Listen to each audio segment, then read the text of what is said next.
Halo Sobat Literasi, kenalin nama aku Naila Faza Zulfa. Dan aku Ananta Arifanti Putri. Kami mahasiswi Sastra Indonesia UNES.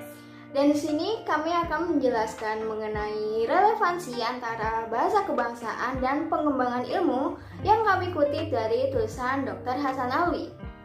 Gimana sih relevansi antara keduanya? Yuk simak video berikut ini.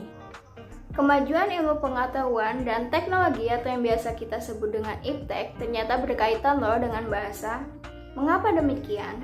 Hal ini dikarenakan melalui bahasa kita dapat berpikir, berekspresi, serta berkomunikasi. Bahasa ini berperan dalam upaya peningkatan dan pengembangan ilmu pengetahuan. Lalu bahasa seperti apa sih yang baik digunakan dalam peningkatan dan pengembangan ilmu pengetahuan itu? Bahasa yang baik adalah bahasa yang biasanya digunakan di dalam buku karena diciptakan oleh pakar dan ilmuwan. Oleh karena itu, melalui buku, bahasa ini akan dibaca dan diketahui oleh khalayak yang lebih luas. Dalam konteks literasi, kemajuan iptek harus dimanfaatkan untuk kepentingan peradaban bangsa. Hal ini patut diperankan oleh khalayak yang lebih luas, yaitu masyarakat bangsa. Bahasa yang paling efektif digunakan adalah bahasa kebangsaan karena tulisan dan bacaannya akan mudah dipahami dan dicerna oleh para pembaca bangsa yang bersangkutan. Mengapa demikian? Karena penutur bahasa asli bangsa tersebut akan lebih mudah memahami bahasanya sendiri sebagai bahasa kebangsaan mereka. Lalu bagaimana sih tingkat pembangunan ekonomi dengan jenis bahasa yang digunakan sebagai bahasa kebangsaannya? Apakah hal tersebut berpengaruh? Bicara tentang pembangunan ekonomi, klasifikasi suatu negara terbagi menjadi 3, yaitu negara maju, negara berkembang, dan negara terbelakang. Negara maju cenderung menggunakan bahasa asli pribumi sebagai bahasa kebangsaan. Begitupun negara berkembang, mereka juga menggunakan bahasa asli pribumi sebagai bahasa kebangsaan mereka.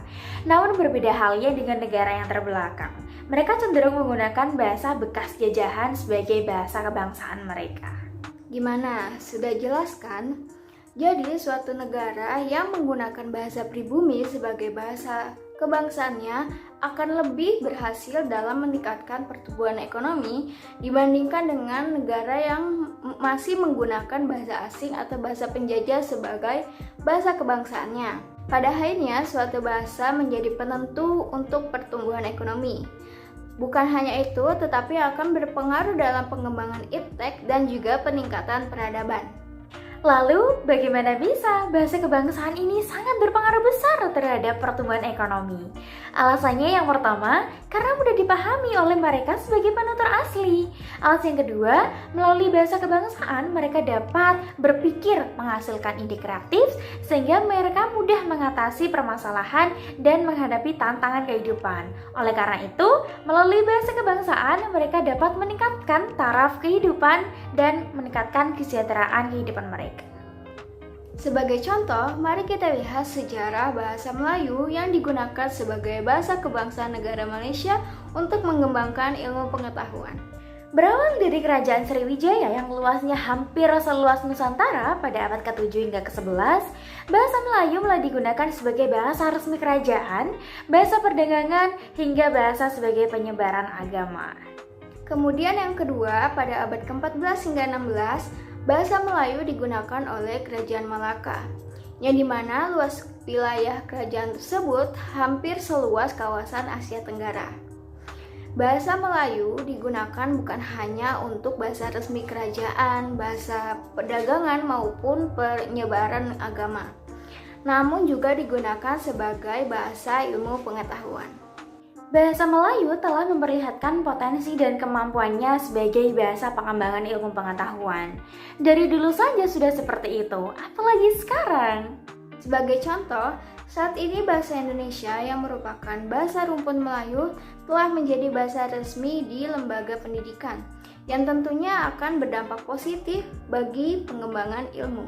Nah, yang perlu kita ketahui adalah bahwa bahasa Indonesia ini tidak hanya digunakan untuk mendapatkan gelar bagi seorang sarjana, tapi oleh para ilmuwan dan para pakar digunakan untuk menyusun karangan-karangan ilmiah dalam buku. Hal inilah yang menjadi contoh konkret bagi pemakaian bahasa dalam pengembangan ilmu pengetahuan. Saat ini kita telah memasuki abad ke-21 dan era globalisasi, di mana globalisasi ini telah memengaruhi segala bidang di kehidupan kita. Contohnya teknologi, ekonomi, ilmu pengetahuan, dan lain sebagainya. Adanya hal tersebut, apakah kita hanya diam saja atau bagaimana? Besarnya dampak globalisasi, kita harus bisa mempertahankan jati diri bangsa. Lalu bagaimana caranya? Kita bisa memperteguh keyakinan dan tekad melalui pengoptimalan penggunaan bahasa kebangsaan dalam pengembangan ilmu pengetahuan. Karena pada hakikatnya, bahasa menunjukkan bangsa. Baik Sobat Literasi, jadi itulah penjelasan mengenai relevansi antara bahasa kebangsaan dengan pengembangan ilmu. Semoga bermanfaat bagi Sobat Literasi and see you on the next video.